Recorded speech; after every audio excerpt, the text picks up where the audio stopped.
Welcome back to Eternal Darkness, Sanity's Requiem.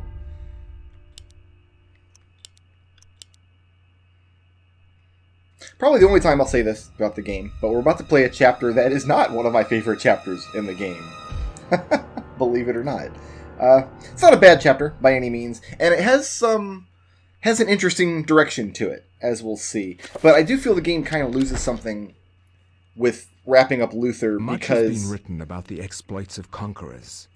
In the we gotta listen to context the old of man history, drone one first. man's champion is another man's nemesis. Oh, he contradicts Hero himself or here murderer. immediately. Listen to this. Much has been written, but what has not is far. So more what has not been interesting. written is far more The interesting Tome than of what has been Eternal written. Darkness But in this mentions book the that I ancient read, it artist mentions, and like, architect of the if it's in the Renaissance, book, that named means it's Roberto been Bianchi. written. It can't be Roaming abroad unwritten to find and in a inspiration, book. he Oh was my captured goodness, by a Edward. warlord, Maybe he's not the expanding his empire. intelligent and gentlemanly He forced scholar Roberto to use his that I thought he architectural and was engineering when I skills played this game in to construct 2002. a monument to his greatness.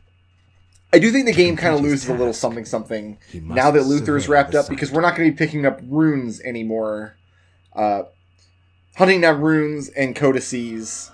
There are still some spell scrolls left, but we've made all of the spells. So like the magic portion of the game is kind of behind us, and now it's less about finding the puzzle pieces and learning how they work. Now we're supposed to know how they work and put them together. But this is kind of an intermediate chapter with Roberto Bianchi. Bianchi, he comes after the find the runes and codices portions of the game, but they haven't really started in with the magic puzzles just yet.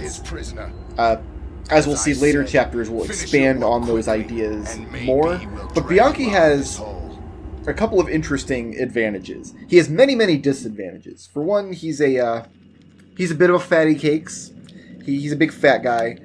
He runs slowly, he gets winded easily. He starts with just a torch, and his magic meter is just butts, as we'll see. But he does start with a full map of the area, and some of these rooms have X's on them. These are rooms that Bianchi has to visit and survey, for he is a Renaissance architect. And that's the structure of his chapter, is to get to each of these rooms. There are 5 on the map. There's this top layer here. Well, this is the layer we start in. We got dropped into this hole. There's a top layer with 2 rooms that need to be surveyed. Then as we go a little deeper, down to the bottom layer, there's another room there. There should be more than that, though. Yeah, there's 2 rooms on this level. So there's 5 rooms total that Bianchi needs to reach. I think Bianchi goes the furthest into his chapter before getting access to the tome. Oh, that's a dead end. At least they gave him a torch, I guess, when they pitched him down here. So we just burned that nerd real quick. We can't finish him with a torch, though, so that's just insanity that we'll never get back. I think Bianchi will probably go so insane that he'll start to take damage over the course of this chapter, if I had to guess.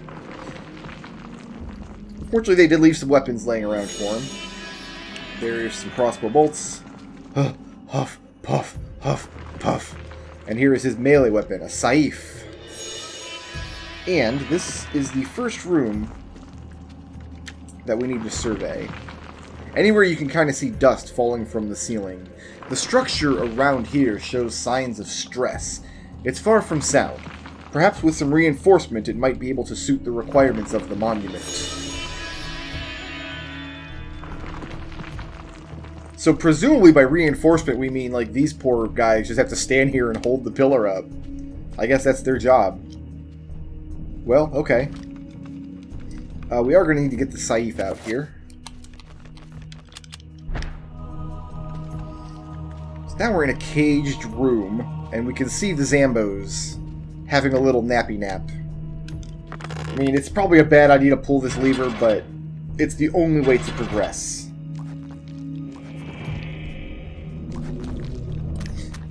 I like how they cage the Ulyaoth zombie on one side and the Chaturga zombies on the other, because they don't get along. You can't put them in the same cell. You gotta put them in different cell blocks. Of course, the Ulyath zombie could let the Chaturga zombies go anytime he wanted, because that's where his lever was. But why would he do that? They're bitter and mortal enemies. Come on, guys. Let's party. I'm going to knock your head off, then I want you to follow me back here, so I can kill you in relative peace, while your buddy's back there looking for his head.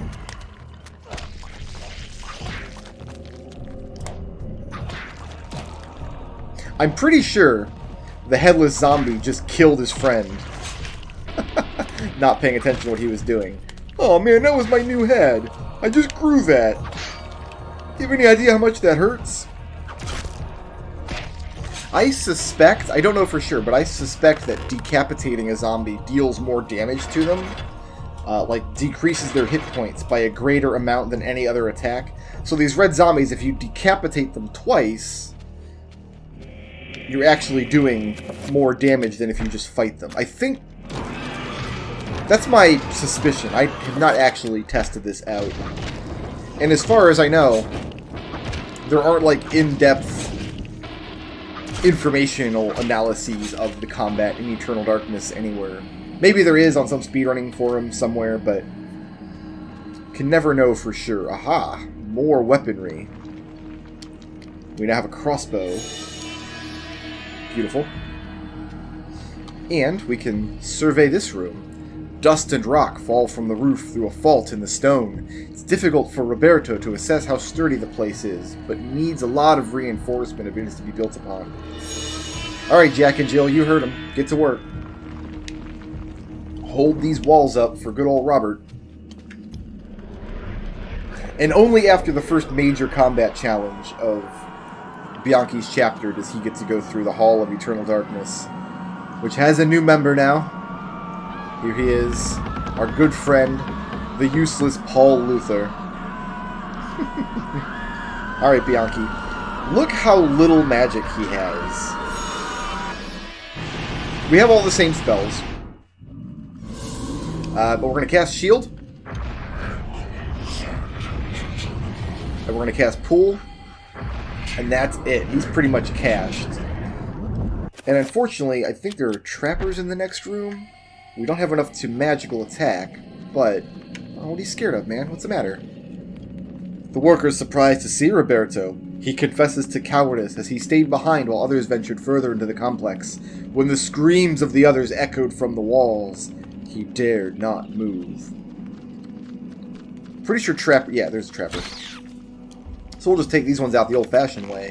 Last time we were killing trappers like this was Kareem, which was in the same location. Kareem also tiptoed through the Forbidden City. Is there one more trapper back here? Yup! Ah, dang it. Look at that. He was just hiding right there next to the wall. Alright, well, we can... Oh, go straight to the exit. Beautiful. Timed that out just right. I should have just pushed R. R would have showed me immediately if there was another trapper in the room.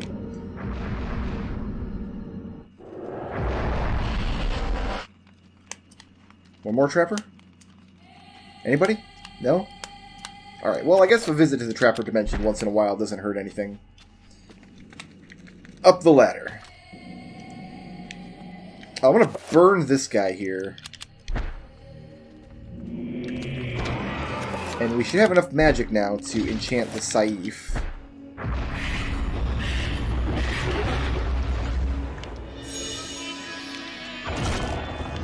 Now we've got a Zelotov Wingbat to take care of.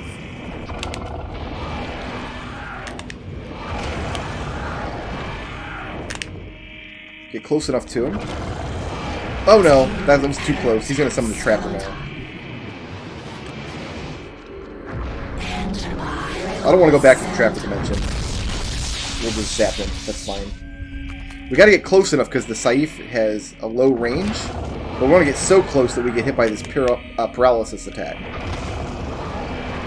Because if we let him, he will summon zombies and horrors eventually instead of just trappers. So we've taken care of the Wingbat. Good night. Ooh, look at this. A spell scroll. Oh, it's for summon zombie. Yeah, we already knew that spell. We've already used it. Continuing on. Oh, you know what? We need some more pool. He has just barely enough magic to cast shield and pool, but that's it. That's all he's got. Meanwhile, we have a Chiturga horror to deal with. Hiding here in the foreground. It looks like he killed the Zelatoth horror for us. Does that mean we get some free sanity back? Yes, we get to finish off the Zelatoth horror. I didn't know there were 2 horrors down here. I feel like there wasn't in my test play. I mean, there must have been. It's not like they just found some more horrors to throw at me, but... I mean, good. That's fine. That works out pretty well. Is this the fun room? Yeah, this is the fun room. This guy's like, I don't want to attack this Fattycakes. I mean... He should have attacked the Fattycakes. That would have been a better option for him. But unfortunately, that gate closed, and there's nothing we can do about it. So let's just... Moving on. Got some Ulyaoth zombies here we need to behead. One more? That one still has his head. That's a big boy. There's a big boy in here, and then there's like a little dwarfling zombie. No problem. One at a time. The way that Roberto uses his Saif as a finisher, he looks like he's very proficient in it. It looks like he's done this before. Maybe just everybody in the Renaissance is proficient in the Saif. Lay down, please. I did say please. And my pool's gone, so we'll put that back.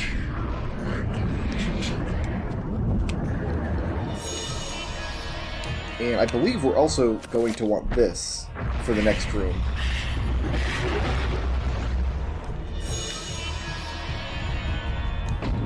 We come to survey the next chamber.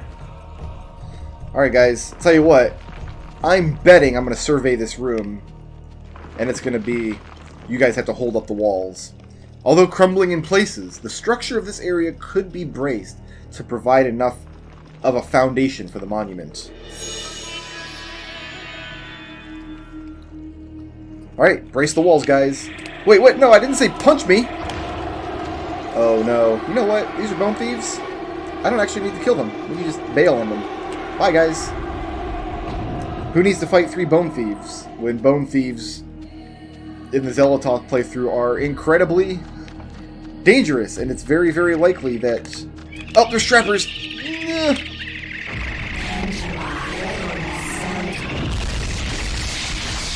Got him. Oh my goodness, that was... We were almost back in the trapper dimension. We almost made that mistake. So, yeah, there's trappers and an empty alcove in here. That's not anything important.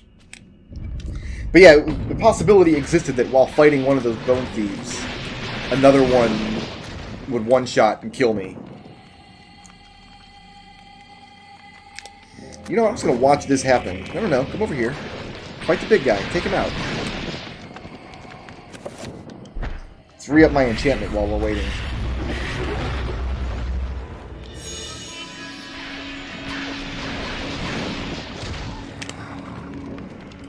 What's up, buddy? Oh, that was the wrong part of your body. Oh, you still have a zombie to kill. I guess I should also shield. Oh, he wants my bee now.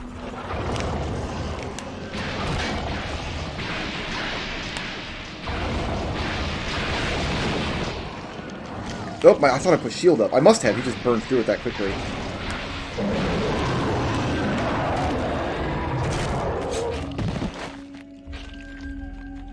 Going down. Whew. That got a little hairy, not gonna lie. Got a little bit hairy. Now, looking across here, there's a key placed on the pedestal. It glints in the room's soft light. There's no way across. Because Bianchi is a Fattycakes, this idea of jumping 3 feet to the next platform will not occur to him. Fortunately, if we go to our spell list here, 5 points, absorb area with a couple of Paragon runes for spice, gives us a 5-point reveal invisible spell.